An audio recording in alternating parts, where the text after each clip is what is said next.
दृश्य स्थान पुरुषोत्तम के मकान का एक कमरा समय मध्याह्न के निकट एक छोटे से मकान में एक छोटा सा कमरा है। दीवारें स्वच्छता से पुती हुई है। दरवाजे खिड़कियां हैं। उनके बाहर की तंग गली के कुछ मकान दिखाई पड़ते। कमरे में पुरुषोत्तम इधर उधर बेचैनी से टहल रहा है। कमरे में अहिल्या का प्रवेश।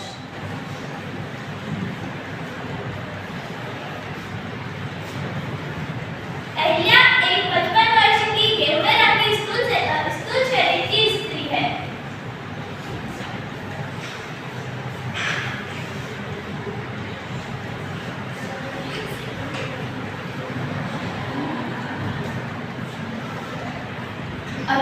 अभी भी वही हाल है। कोई निर्णय नहीं हो सका। अहिल्या, यह कोई साधारण प्रश्न है। कम से कम तुम्हारे सदृश सत्य वाले व्यक्ति के लिए तो ऐसे प्रश्न में असाधारणता नहीं होनी चाहिए। तुम्हारा सत्यव्रत सदैव अटल रहा है। तुम सदा कहते रहे हो कि यदि मनुष्य सत्य का आश्रय लिए रहे तो वह स्वयं ही सारे प्रश्नों का निराकरण करता है। परंतु जब कोई सत्य का आश्रय छोड़ मिथ्या का आश्रय लेता है तभी तरह तरह के प्रश्न उठ खड़े होते हैं। पुरुषोत्तम बैठकर आश्रय छोड़ मिथ्या का आश्रय ले रहा हो। क्या कर रहे हो? संभाजी को शिवाजी तुम्हारे पास रख रहे हैं। क्या यह सच नहीं? जो लड़का तुम्हारे साथ रहता है वह तुम्हारा भांजा है। यह कहना सच बोलना होगा। संभाजी को संभाजी न कहकर अपना भांजा कहना और शिवाजी से मेरे पास नहीं रख गए, यह साधारण सच बोलने से कहीं बड़ा सत्य है। तुम्हारी सत्यप्रियता अधिकांश दुनिया में प्रसिद्ध है। इसी के कारण हम तुम्हारा आदर करते हैं। हमारे विवाह को 40 वर्ष हो चुके हैं, परंतु आज तक मैंने तुम्हारे मुख से मिथ्या वाक्य क्या, मिथ्या शब्द और मिथ्या शब्द ही नहीं, मिथ्या अक्षर तक न सुना। वही तुम आज बड़ी से बड़ी बात कहकर उस सत्य को नकार रहे हो। अहिल्या, हमारे शास्त्रों में सत्य और असत्य की व्याख्या बड़ी बारीकी से की गई है। अनेकों बार सत्य के स्थान पर मिथ्या भाषण सत्य से भी बड़ी वस्तु होता है। जीवन में सबसे बड़ी वस्तु धर्म होता है। अगर धर्म की रक्षा असत्य से होती है तो असत्य सत्य से बड़ा हो जाता है। धर्म की रक्षा? अब तो तुमने और भी बड़ी बात कह दी। समाधि को अपना भांजा बताने से तुम धर्म की रक्षा कर सकोगे। मिलावट का कहा गया है कि वह उसे तुम्हारा भांजा तभी मानेगा जब तुम उसके साथ एक ही थाली में भोजन करोगे। ब्राह्मण होकर अब्राह्मण के साथ भोजन करने से धर्म की रक्षा हो सकेगी? पुरुषोत्तम उठकर टहलते हुए।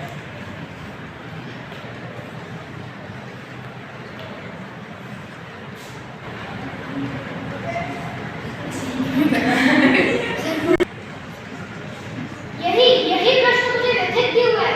जीवन भर मैंने जिस धर्म का पालन किया उसे तुमसे अधिक कोई नहीं जानता। नहीं, भगवान भी तुमसे अधिक जानते हैं। यदि तुमने अब्राह्मण के साथ भोजन किया तो तुम ही भ्रष्ट न होगे, सारा कुटुंब भ्रष्ट हो जाएगा।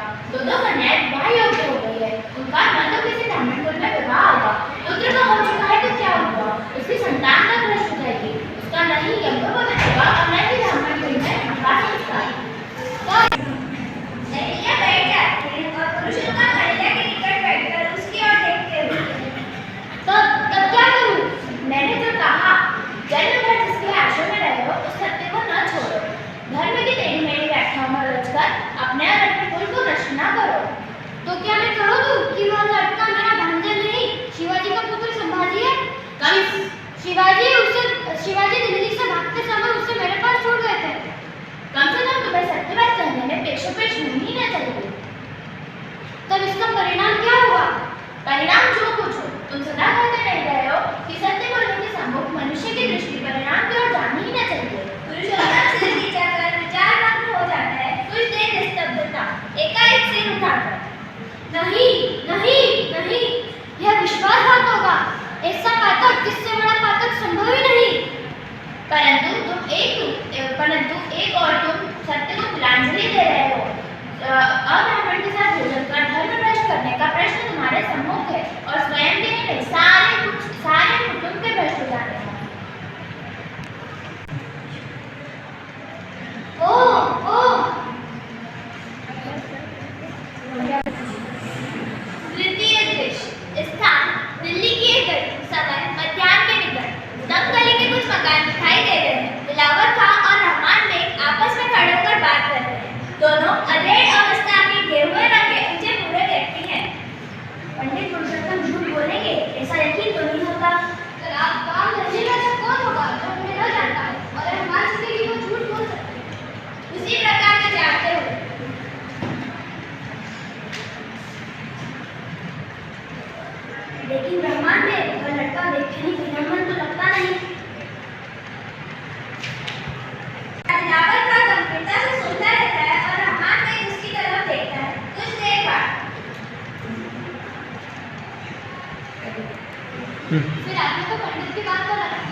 दिलावर खां के आने के पहले तक का समय था। अब उससे तुम सब बातें सच सच कहकर इस आपत्ति से मुक्त हो जाओगे।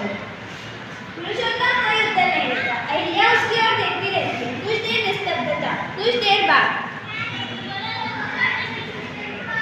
जन्म भर का सारा कुचराचर समाप्त हो जाता, सब कुछ भ्रष्ट हो जाता, तुम ही नहीं सारा कुटुंब भ्रष्ट हो जाता। अब तुम सारा जीवन मान से कैसे होने देते? पुरुषोत्तम चुपचाप खड़ा होकर अहिल्या की ओर देखने लगता है। अहिल्या भी खड़ी हो जाती है।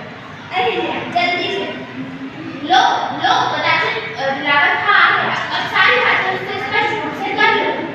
शीघ्रता से प्रस्थान।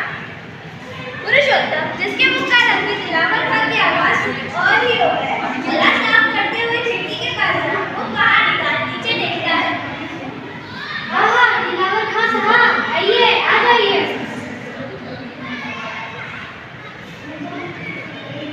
आइए, मैं पूजा से आप ही लोगों का इंतजार कर रहा था। बैठिए, बैठिए। बिछावन पर बैठते हुए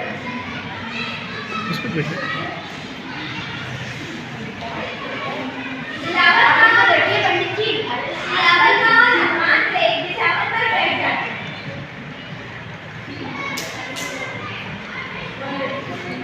आप ही तो बैठिए पंडित जी। पूजा प्रश्न में किसी वक्त भोजन तक में किसी वक्त आदि को स्पर्श नहीं करता। बोले मैं आपको आप झंझट से मुक्त कर दूं।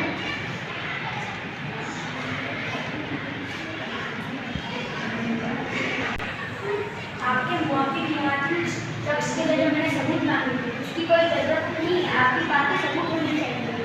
लेकिन आप तो जानते हैं सारे सियासी मामला। नहीं, आप संकोच न कीजिए। अपने कर्तव्य का पालन करना ही आपका धर्म है। जिस दरवाजे से अहिल्या गई है उसी दरवाजे से पुरुषोत्तम जाता है। सलाम, अब भी शक्ति कोई उपदेश बाकी है? पहले उन्हें मेरे सामने लड़के के साथ आने को दीजिए। और आगे के बाद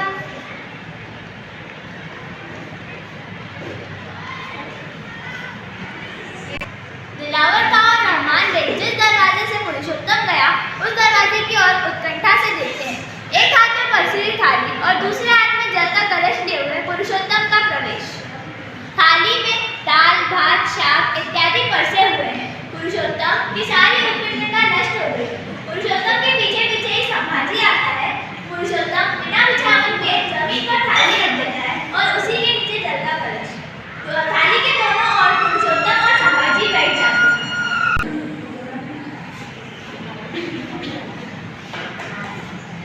पुरुषोत्तम रोटी का टुकड़ा तोड़ थाली से निकाल कर जमीन की ओर रखता है और थाली के चारों ओर जल छिड़कता है। सत्यान परित्याग परिस्मृति। फिर आचमन करते हुए अमृतो मस्कर बड़ी। खाते खाते कहिए भांजा, अब आपको विश्वास हो गया कि वो मेरा भांजा ही है। खाने के बाद तो कोई शक की गुंजाइश नहीं रहनी चाहिए। दिलावर खां का मुंह शर्म से